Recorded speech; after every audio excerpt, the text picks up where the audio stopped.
ದರೋಡೆ ದರೋಡೆ ದರೋಡೆ, ಅಲ್ಲಿ ದರೋಡೆ, ಇಲ್ಲಿ ಲೂಟಿ, ಅಲ್ಲಿ ಗುಂಡಿನ ದಾಳಿ, ಒಬ್ರು ಬಲಿ.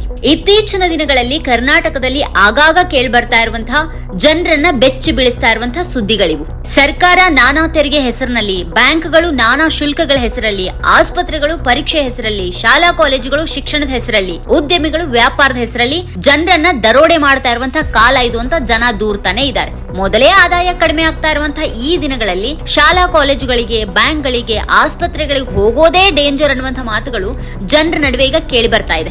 ಆದ್ರೆ ಈ ಎಲ್ಲಾ ಪರೋಕ್ಷ ಲೂಟಿ ದರೋಡೆಗಳ ನಡುವೆನೆ ಡೈರೆಕ್ಟ್ ದರೋಡೆಗೆ, ಅದು ಹಾಡ ಹಗಲೇ ದರೋಡೆಗಳು ನಡೀತಾ ಇರುವಂತಹ ಸರಣಿ ಸುದ್ದಿಗಳು ರಾಜ್ಯದ ಜನರನ್ನ ಬೆಚ್ಚಿ ಬೀಳಿಸಿವೆ. ಜನವರಿ 3ರಂದು ದಕ್ಷಿಣ ಕನ್ನಡ ಜಿಲ್ಲೆಯ ವಿಟ್ಲದ ಉದ್ಯಮಿ ಸಿಂಗಾರಿ ಬೀಡಿ ಮಾಲೀಕರಾದ ಸುಲೈಮಾನ್ ಹಾಜಿ ಅವರ ಮನೆಗೆ ರಾತ್ರಿ ಸರಿಸುಮಾರು 8:30ಕ್ಕೆ ತಮಿಳುನಾಡು ನೋಂದಣಿಯ ಸಂಖ್ಯೆ ಇನೋವಾ ಕಾರ್ನಲ್ಲಿ ಬಂದಂತಹ ಖದೀಮರು ನಾವು ಇಡಿ ಅಧಿಕಾರಿಗಳು ಅಂತ ನಂಬಿಸಿ ಮನೆಯಲ್ಲಿದ್ದವರನ್ನ ಹೆದರಿಸಿ ಬೆದರಿಸಿ ಲಕ್ಷಾಂತರ ರೂಪಾಯಿ ಹಣ, ಮೊಬೈಲ್ ಹಾಗೂ ದಾಖಲೆ ಪತ್ರಗಳನ್ನ ದೋಚಿ ಪರಾರಿಯಾದಂತಹ ಘಟನೆ ನಡೆಯಿತು. ಹೀಗೂ ಉಂಟೆ ಅನ್ನೋ ರೀತಿಯಲ್ಲಿ ಆ ವೈಟ್ ಕಾಲರ್ ದರೋಡೆ ನಡೆದಿತ್ತು. ನೇರವಾಗಿ ಮನೆಗೆ ಬಂದಂತಹ ದರೋಡೆಕೋರರ ತಂಡ ಶಸ್ತ್ರಾಸ್ತ್ರ, ಬಲ ಪ್ರಯೋಗ ಏನೂ ಮಾಡದೆ ಇಡಿ ಹೆಸರಿನಲ್ಲಿ ಮನೆ ಮಾಲೀಕರನ್ನ ಹೆದರಿಸಿ ಬೆದರಿಸಿ ಆರಾಮಾಗಿ ತಮಗ್ ಬೇಕಾದಷ್ಟು ನಗದನ್ನ ಎತ್ಕೊಂಡು ಹೋಗಿದ್ದಾರೆ. ಕನಿಷ್ಠ 2 ಗಂಟೆ ಆ ಮನೆಯಲ್ಲಿ ಕಳೆದಿದ್ದಾರೆ. ಘಟನೆ ನಡೆದು ಈಗ 2 ವಾರ ಆಗ್ತಾ ಇದ್ರು ಕೂಡ ಈವರೆಗೂ ದುಷ್ಕರ್ಮಿಗಳು ಪತ್ತೆಯಾಗಿಲ್ಲ, ಬಂಧನ ಕೂಡ ಆಗಿಲ್ಲ. ದಕ್ಷಿಣ ಕನ್ನಡದಲ್ಲಿ ಸುಲೈಮಾನ್ ಹಾಜಿ ಮನೆಯಲ್ಲಿ ದರೋಡೆ ನಡೆದ ದಿನಾನೇ ವೃದ್ಧ ದಂಪತಿ ಇದ್ದಂತಹ ತೋಟದ ಮನೆಗೆ ನುಗ್ಗಿ ದರೋಡೆ ಮಾಡಿರುವಂತಹ ಘಟನೆ ತುಮಕೂರು ಜಿಲ್ಲೆ ಕುಣಿಗಲ್ ತಾಲೂಕಿನ ದೊಡ್ಡ ಮಧುರೆ ಗ್ರಾಮದಲ್ಲಿ ನಡೆದಿದೆ. ವೃದ್ಧ ದಂಪತಿಗಳಿಂದ ತೋಟದ ಮನೆಯನ್ನ ತಂಡವೊಂದು ಟಾರ್ಗೆಟ್ ಮಾಡಿತು. ಮೊಲ ಹಿಡಿಯುವ ನೆಪದಲ್ಲಿ ಕಳ್ಳರ ಗ್ಯಾಂಗ್ ಶುಕ್ರವಾರ ತೋಟಕ್ಕೆ ಬಂದಿತ್ತು. ರಾತ್ರಿ ನಿವಾಸದೊಳಗೆ ನುಗ್ಗಿದೆ. ಮನೆಯಲ್ಲಿದ್ದಂತಹ ಚನ್ನೇಗೌಡ ಅನ್ನುವಂಥ 75 ವರ್ಷದ ವೃದ್ಧರ ಮೇಲೆ ಹಲ್ಲೆ ಮಾಡಿ ಬಳಿಕ ಒಡವೆ, ಮೊಬೈಲ್, ಹಣ ದೋಚಿ ದರೋಡೆಕೋರರು ಪರಾರಿಯಾಗಿದ್ದಾರೆ. ದರೋಡೆಕೋರರು ಸುಮಾರು 2 ಲಕ್ಷ ಮೌಲ್ಯದ ಒಡವೆ ಮತ್ತು ಹಣ ದೋಚಿರುವಂತಹ ಶಂಕೆ ವ್ಯಕ್ತವಾಗಿದೆ.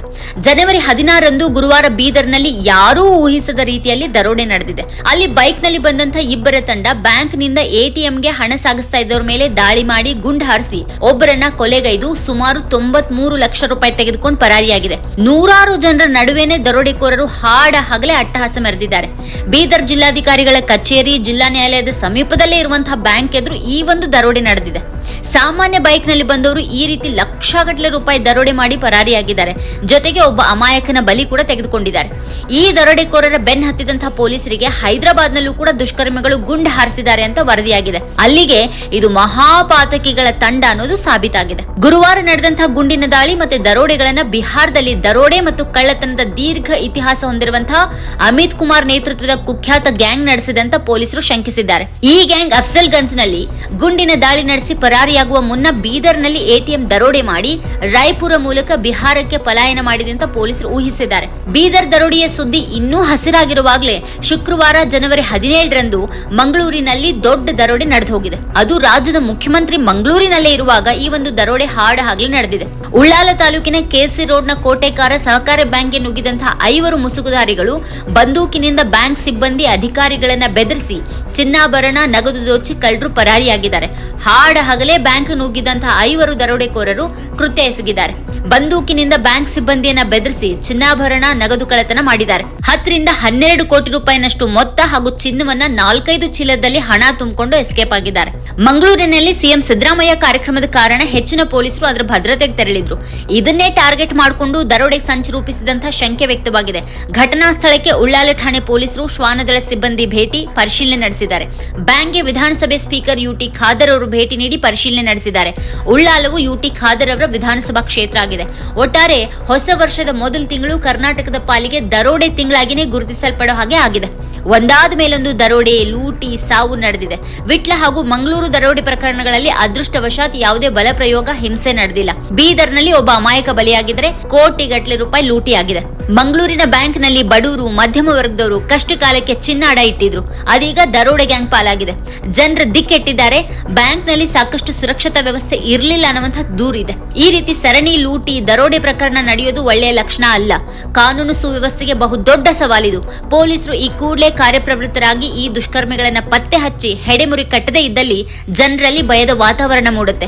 ಬ್ಯಾಂಕ್ಗಳಲ್ಲಿ ಇಟ್ಟಂತಹ ದುಡ್ಡು, ಚಿನ್ನಕ್ಕೂ ಕೂಡ ಗ್ಯಾರಂಟಿ ಇಲ್ಲ ಅನ್ನೋದಾದ್ರೆ ಮತ್ತೆ ಜನ ಏನ್ ಮಾಡ್ಬೇಕು? ಸಿದ್ದರಾಮಯ್ಯ ಸಿದ್ದರಾಮಯ್ಯ ಸರ್ಕಾರ 5 ಗ್ಯಾರಂಟಿಗಳನ್ನ ಕನ್ನಡಿಗರಿಗೆ ನೀಡ್ತಾ ಇದೆ. ಅದ್ರ ಜೊತೆಗೇನೆ ತಕ್ಷಣ ಸುರಕ್ಷತೆ ಗ್ಯಾರಂಟಿಯನ್ನು ಕೂಡ ಕೊಡಬೇಕು. ಪೊಲೀಸ್ ವ್ಯವಸ್ಥೆಗೆ ಚುರುಕು ಮುಟ್ಟಿಸಬೇಕು. ಆಗಿರುವ ಪ್ರಕರಣಗಳಲ್ಲಿ ಇನ್ನು ತಡ ಮಾಡದೆ ದುಷ್ಟರ ಪತ್ತೆಯಾಗಬೇಕು. ಅವರು ಲೂಟಿ ಮಾಡಿರುವಂತಹ ಹಣ, ಚಿನ್ನ ವಶಕ್ಕೆ ಪಡಿಬೇಕು. ಯಾಕೆ ಮತ್ತೆ ಇಂತಹ ಪ್ರಕರಣಗಳು ನಡೀತಾ ಇವೆ ಅನ್ನೋದ್ರ ಬಗ್ಗೆ ಗೃಹ ಇಲಾಖೆ ಗಮನ ಹರಿಸಬೇಕಾಗಿದೆ. ಜನರಲ್ಲಿ ಅಸುರಕ್ಷತೆ ಭಾವನೆ ಬೆಳೆಯೋದಕ್ಕೆ ಬಿಡಬಾರದು. ಅದಕ್ಕಿರೋದು ಎರಡೇ ದಾರಿ: ನಡೆದಿರುವಂತಹ ಪ್ರಕರಣಗಳ ಆರೋಪಿಗಳನ್ನ ಪತ್ತೆ ಹಚ್ಚಿ ಬಂಧಿಸೋದು. ಇನ್ನು ಮುಂದೆ ಹೀಗಾಗದಂತೆ ಸೂಕ್ತ ಭದ್ರತಾ ಕ್ರಮಗಳನ್ನ ಕೈಗೊಳ್ಳೋದು. ಇವೆರಡನ್ನ ಈಗ ಸಿದ್ದರಾಮಯ್ಯ ಸರ್ಕಾರ ತಕ್ಷಣ ಮಾಡಬೇಕಾಗಿದೆ. ಗೃಹ ಸಚಿವ ಡಾಕ್ಟರ್ ಜಿ ಪರಮೇಶ್ವರ್ ಅವರು ಸಿಎಂ ಸ್ಥಾನಕ್ಕೆ ಸಂಬಂಧಪಟ್ಟಂತೆ ಲಾಬಿ ಮಾಡುವಂತಹ ಮೀಟಿಂಗ್ ಅನ್ನ ಮತ್ತೆ ಅದು ಎಷ್ಟು ಬೇಕಾದ್ರೂ ಮಾಡ್ಕೊಳ್ಳಿ. ಮೊದಲು ರಾಜ್ಯದ ಸುರಕ್ಷತೆಯ ಗ್ಯಾರಂಟಿ ಕೊಡುವಂತಹ ಮೀಟಿಂಗ್ ಗಳನ್ನ ಆದ್ಯತೆಯ ಮೇಲೆ ಮಾಡಲಿ. ನಮ್ಮ ಕಾರ್ಯಕ್ರಮಗಳನ್ನ ನೀವು ನೋಡ್ತಾ ಇದ್ರೆ ನಮ್ಮ ಚಾನೆಲ್ ಅನ್ನ ಸಬ್ಸ್ಕ್ರೈಬ್ ಮಾಡಿ, ಪಕ್ಕದ ಬೆಲ್ ಐಕಾನ್ ಒತ್ತಿ ನಮ್ಮನ್ನ ಬೆಂಬಲಿಸಿ. ಹಾಗೆ ನಮ್ಮ ಕಾರ್ಯಕ್ರಮಗಳನ್ನ ಲೈಕ್ ಮಾಡಿ, ಕಮೆಂಟ್ ಮಾಡಿ, ಅದನ್ನ ಬೇರೆಯವರಿಗೂ ವಾಟ್ಸ್ಆಪ್ ಮೂಲಕ ಶೇರ್ ಮಾಡಿ. ನೀವು ಹೀಗೆ ಮಾಡಿದಾಗ ನಮ್ಮ ಚಾನೆಲ್ ಮತ್ತಷ್ಟು ಜನರಿಗೆ ತಲುಪಲು ನೀವು ನಮ್ಮೊಂದಿಗೆ ಸಹಕರಿಸಿದ ಹಾಗಾಗುತ್ತೆ. ಇದು ನೀವು ಯಾವುದೇ ಖರ್ಚಿಲ್ಲದೆ ಕೆಲವೇ ಸೆಕೆಂಡುಗಳಲ್ಲಿ ನೀಡಬಹುದಾದ ಸಹಕಾರ. ಧನ್ಯವಾದಗಳು.